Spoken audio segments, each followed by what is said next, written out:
UP police के बाद अब ईडी ने भी माफियाओं पर शिकंजा कसना तेज कर दिया है। ईडी ने जेल में बंद माफिया मुख्तार अंसारी और अतीक अहमद से पूछताछ की है। आपको बता दें, अतीक अहमद गुजरात के साबरमती जेल में बंद है और वहीं मुख्तार अंसारी यूपी के बांदा जेल में बंद है। दोनों ईडी ने अवैध संपत्तियों के मामले में कई घंटों इन दोनों से पूछताछ की है। सूत्रों के मुताबिक मुख्तार अंसारी ने ईडी के सवालों को टालने की कोशिश की। इन दोनों की कई अवैध संपत्तियों पर योगी सरकार बुलडोजर चला चुकी है। अब ईडी ने भी इनसे पूछताछ शुरू कर दी है।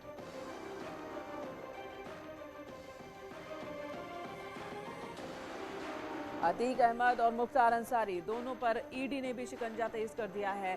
ईडी ने कई सवाल दोनों के सामने रखे। अलग अलग पूछताछ दोनों से हुई, अलग अलग मामलों में पूछताछ हुई, लेकिन जो खबर आ रही है उसके मुताबिक बांदा जेल में बंद मुख्तार अंसारी से पूछताछ की गई है। वहीं गुजरात के साबरमती जेल में बंद अतीक से भी पूछताछ हुई। अतीक ने कई सवालों के जवाब नहीं दिए हैं। अतीक ने कई सवालों को टालने की कोशिश की है, लेकिन पूछताछ हुई है इन दोनों से ही। अवैध संपत्तियों के मामले में पूछताछ हुई है। इससे पहले योगी सरकार इनकी अवैध संपत्तियों पर बुलडोजर चलवा चुकी है और एक्शन लगातार योगी सरकार की तरफ से भी जारी है।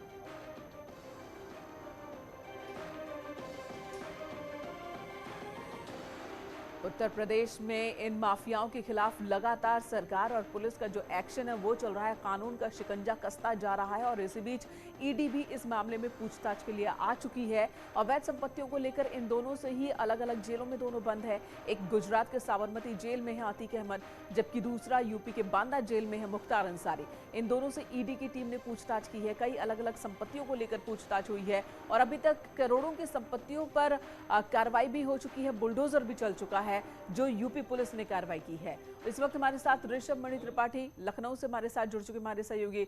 ऋषभ, एक तरफ तो यूपी पुलिस कानून के हिसाब से कार्रवाई कर रही है और दूसरी तरफ अब ईडी भी पूछताछ कर रही है। क्या पता चल पाया है? कौन कौन से सवाल, किन किन संपत्तियों को लेकर सवाल इनके सामने रखे गए? देखिए, हर तरह से उत्तर प्रदेश पुलिस या शासन की ओर से कार्रवाई की जा रही है, फिर वो चाहे पुलिस के माध्यम से की जाए या जो सेंट्रल की एजेंसी है ईडी उसके माध्यम से की जाए। ईडी प्रयागराज यूनिट ने एक एफआईआर दर्ज कर रखी है मनी लॉन्ड्रिंग की मुख्तार अंसारी के खिलाफ। उसके खिलाफ मऊ में एक विधायक निधि के दुरुपयोग का भी मामला दर्ज है। 2020 में उसके खिलाफ सरकारी जमीन हड़पने का भी आरोप दर्ज है और गैंगस्टर एक्ट के तहत अब तक 200 करोड़ रुपए की संपत्तियों को सरकार जब्त भी कर चुकी है। तो कुल मिलाकर ये संपत्तियां कैसे कमाई गई हैं और अन्य जो संपत्तियों की जानकारी गैंगस्टर एक्ट की जांच के तहत मिल रही है पुलिस को, वो सारी जानकारी और पुलिस के माध्यम से, इनकम टैक्स के माध्यम से और जो अपने चुनावी हलफनामे में मुख्तार अंसारी ने दी थी, उन सब को ईडी ने अपने पास इकट्ठा कर लिया है। एक एफआईआर दर्ज कर ली है मनी लॉन्ड्रिंग की प्रयागराज यूनिट ने और प्रयागराज यूनिट के जो डिप्टी डायरेक्टर हैं ईडी के, वो खुद कल अपने 2 साथियों के साथ 6 घंटे बांदा जेल में रहे। मुख्तार अंसारी से तमाम पूछताछ की है।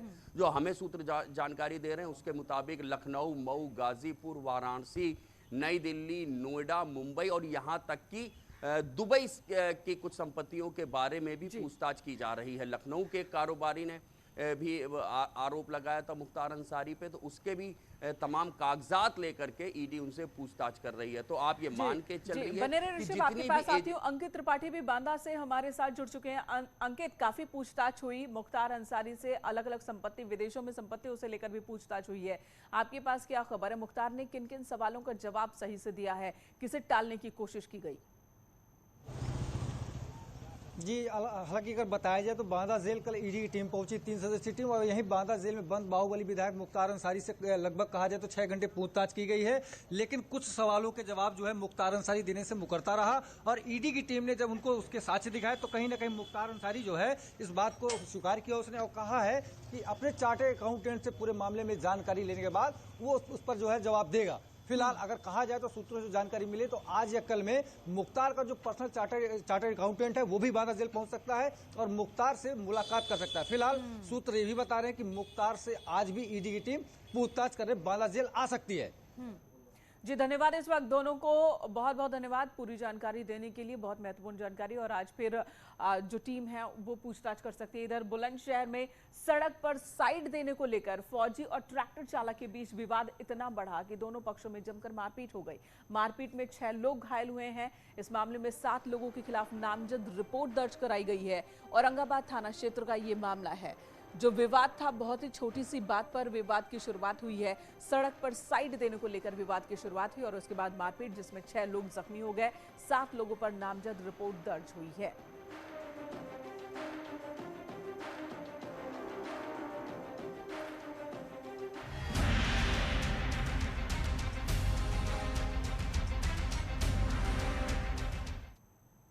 सीएम योगी का मिशन पश्चिम जारी है और आज शामली के दौरे पर रहेंगे मुख्यमंत्री। रामपुर के दौरे पर भी रहेंगे सीएम योगी। करीब 12 बजे कैराना पहुंचेंगे, जहां पर सबसे पहले वो कैराना से पलायन करने वाले और फिर लौटकर आने वाले परिवारों से मुलाकात करेंगे।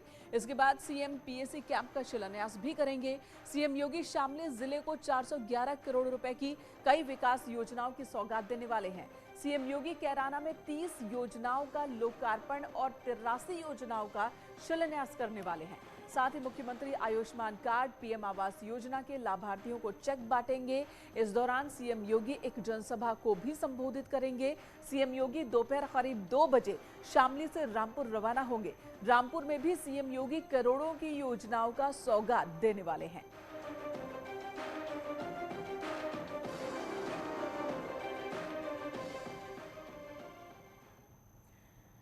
सीएम योगी आदित्यनाथ कैराना में 114 परियोजनाओं की सौगात देंगे और कई योजनाओं के लाभार्थियों को सर्टिफिकेट और चेक देने वाले हैं। सीएम योगी यहां पर पीएसी और फायरिंग रेंज का भी शिलान्यास करेंगे। सीएम योगी के इस दौरे को वेस्ट यूपी यानी कि पश्चिमी उत्तर प्रदेश में बीजेपी का चुनावी शंखनाद माना जा रहा है।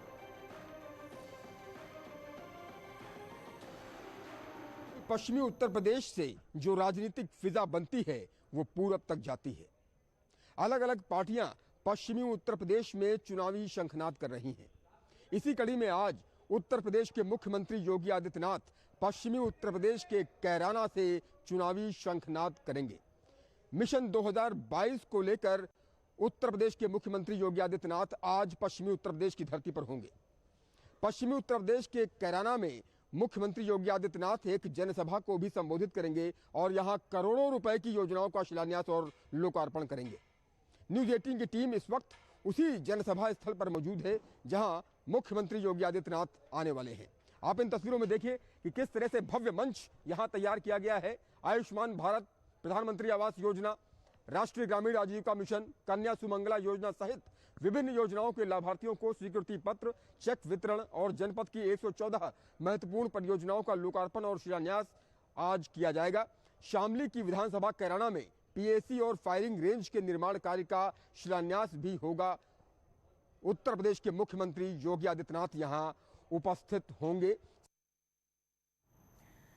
तो ये तो शामली के कार्यक्रम हुए। अब कैराना में मुख्यमंत्री का क्या कार्यक्रम है, कितने बजे वहां पहुंचने वाले हैं, ये भी आपको बता देते हैं। सीएम योगी आदित्यनाथ कैराना का कार्यक्रम 11:50 पर वो पब्लिक इंटर कॉलेज कैराना पहुंचेंगे। 12 बजे ठीक पलायन कर लौटे परिवार से मुलाकात करेंगे और 12:45 पर कार्यक्रम स्थल पर आगमन होना है। 12:45 पर पीएसी भवन का शिलान्यास करेंगे, जनसभा को संबोधित करेंगे। आयुष्मान कार्ड, पीएम आवास योजना के तहत चाबी जो लाभार्थी हैं उन्हें सौंपेंगे। 1:50 पर कैराना से रामपुर के लिए रवाना हो जाएंगे। अब रामपुर का कार्यक्रम क्या है ये आपको बता दें। बहुत ही टाइट शेड्यूल है पूरे पश्चिम उत्तर प्रदेश में सीएम का। रामपुर में जो कार्यक्रम है दोपहर 2:35 पर शुरू होगा। पुलिस लाइन पहुंचेंगे यहां पर सीएम योगी आदित्यनाथ। दोपहर 2:45 पर कार्यक्रम स्थल गांधी स्टेडियम पहुंचेंगे, जहां पर 65 करोड़ की कई योजनाओं का लोकार्पण और शिलान्यास करेंगे। 11 विभागों के कई लाभार्थियों को प्रमाण पत्र बांटेंगे। गांधी स्टेडियम में ही सीएम योगी की एक जनसभा भी है। पश्चिमी यूपी के दौरे पर सीएम योगी आदित्यनाथ 7 दिन में पश्चिमी यूपी के 6 जिलों का दौरा कर चुके हैं। आज कैराना रामपुर का दौरा है, 10 नवंबर को सहारनपुर और मथुरा का दौरा करेंगे, 11 नवंबर को मेरठ के दौरे पर रहेंगे मुख्यमंत्री।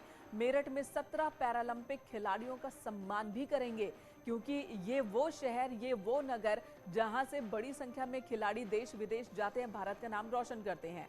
15 नवंबर को हापुड़ का दौरा करेंगे मुख्यमंत्री। और पश्चिमी यूपी को आखिर मुख्यमंत्री देंगे क्या, सौगात क्या, ये एक बड़ा सवाल। तो कैराना में 411 करोड़ की सौगात, कैराना में 30 विकास कार्यों का लोकार्पण करना है, 83 योजनाओं का शिलान्यास करना है। रामपुर में अगर हम रामपुर की बात करें 63.58 करोड़ की सौगात है। रामपुर में कई योजनाओं का लोकार्पण और शिलान्यास है। इस तरीके से करोड़ों की योजनाओं, परियोजनाओं की सौगात मुख्यमंत्री पश्चिमी उत्तर प्रदेश को देने वाले हैं और अब तक दे चुके हैं। ग्रेटर नोएडा में बनने वाले एशिया के सबसे बड़े जेवर एयरपोर्ट के भूमि पूजन की तारीख भी आ गई है। 25 नवंबर को पीएम मोदी और सीएम योगी भूमि पूजन करेंगे। युद्ध स्तर पर यहां पर काम चल रहा है। क्या है इस एयरपोर्ट की खासियत और कब तक पूरा होगा काम, देखिए ये खास रिपोर्ट।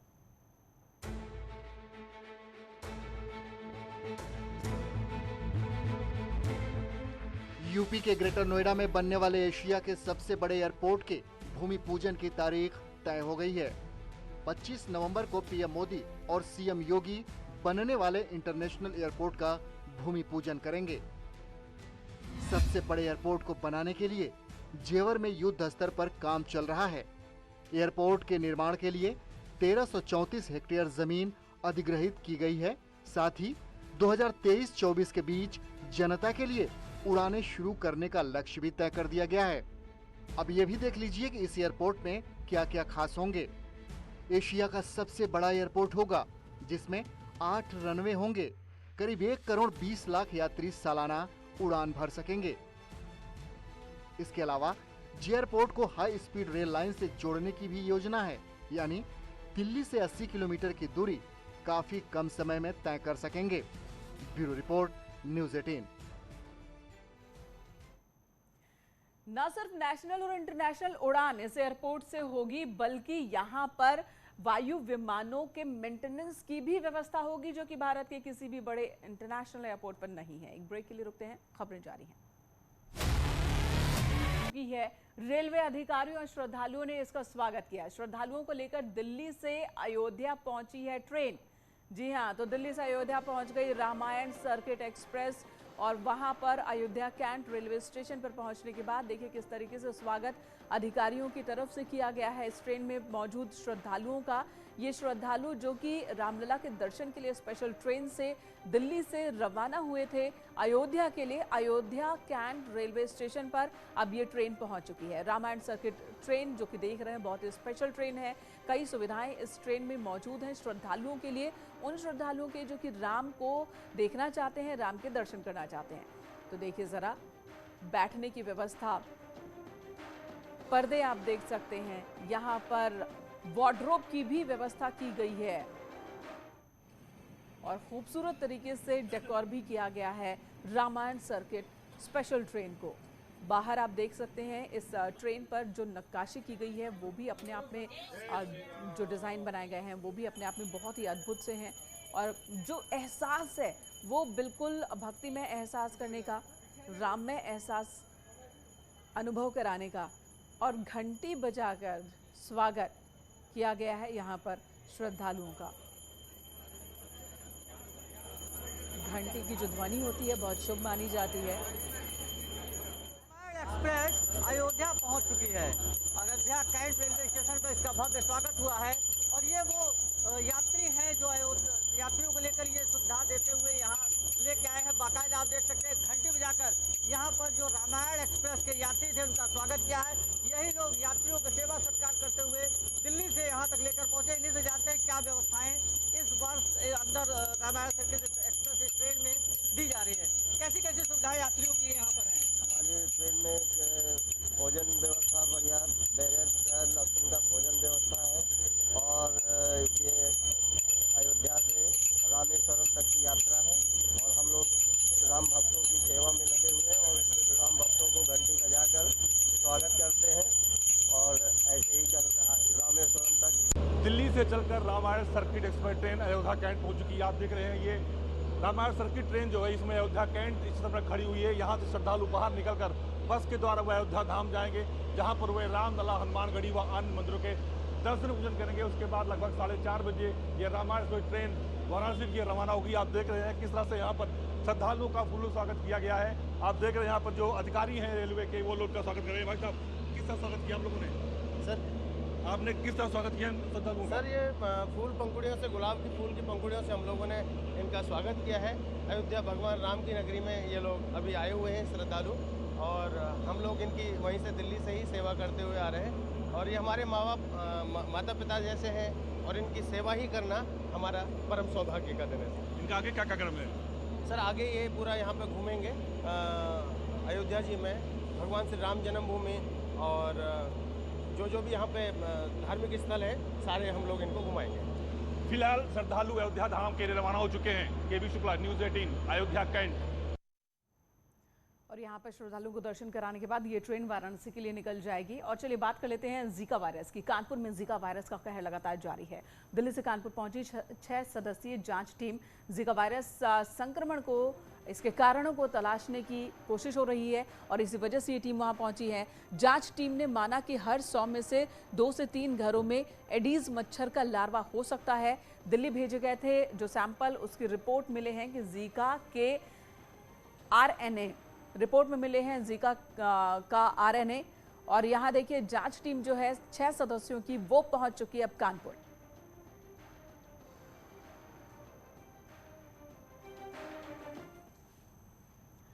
भारतीय जनता पार्टी के वरिष्ठ नेता और पूर्व केंद्रीय मंत्री लाल कृष्ण आडवाणी का आज जन्मदिन है। आज आडवाणी 54वें जन्मदिन को मना रहे हैं वो। इस मौके पर प्रधानमंत्री नरेंद्र मोदी समेत पार्टी के दूसरे वरिष्ठ नेताओं ने उन्हें बधाई दी है, शुभकामनाएं दी हैं।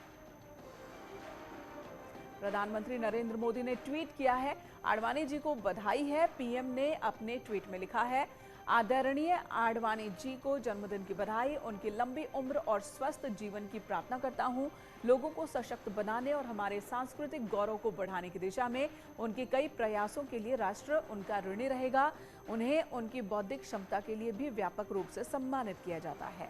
वहीं केंद्रीय गृह मंत्री अमित शाह ने भी ट्वीट किया। अमित शाह ने लिखा है, अपने सतत संघर्ष से बीजेपी की विचारधारा को जन जन तक पहुंचाकर संगठन को अखिल भारतीय स्वरूप देने में आपका अहम योगदान रहा, और हम सभी के आदरणीय श्रद्धेय श्री लाल कृष्ण आडवाणी जी को जन्मदिन की हार्दिक बधाई और शुभकामनाएं। सीएम योगी आदित्यनाथ ने भी ट्वीट कर बधाई दी है। सीएम ने अपने ट्वीट में लिखा है, बीजेपी परिवार के अभिभावक, मूल्य आधारित राजनीति के सशक्त हस्ताक्षर, उत्कृष्ट प्रशासक और हम सभी के मार्गदर्शक श्री लाल कृष्ण आडवाणी जी को जन्मदिवस की हृदय तल से बधाई। वहीं उत्तराखंड के मुख्यमंत्री पुष्कर सिंह धामी ने भी ट्वीट की है, और ट्वीट करने के साथ ही उन्होंने बधाई दी है। उन्होंने लिखा है, कुशल राजनीतिज्ञ, भारतीय जनता पार्टी के वरिष्ठ नेता, पूर्व गृह मंत्री और हम सभी के कार्यकर्ताओं के प्रेरणा स्रोत आदरणीय श्री लाल कृष्ण आडवाणी जी को जन्मदिन पर हार्दिक बधाई। रुकेंगे ब्रेक के लिए, खबरें जारी हैं।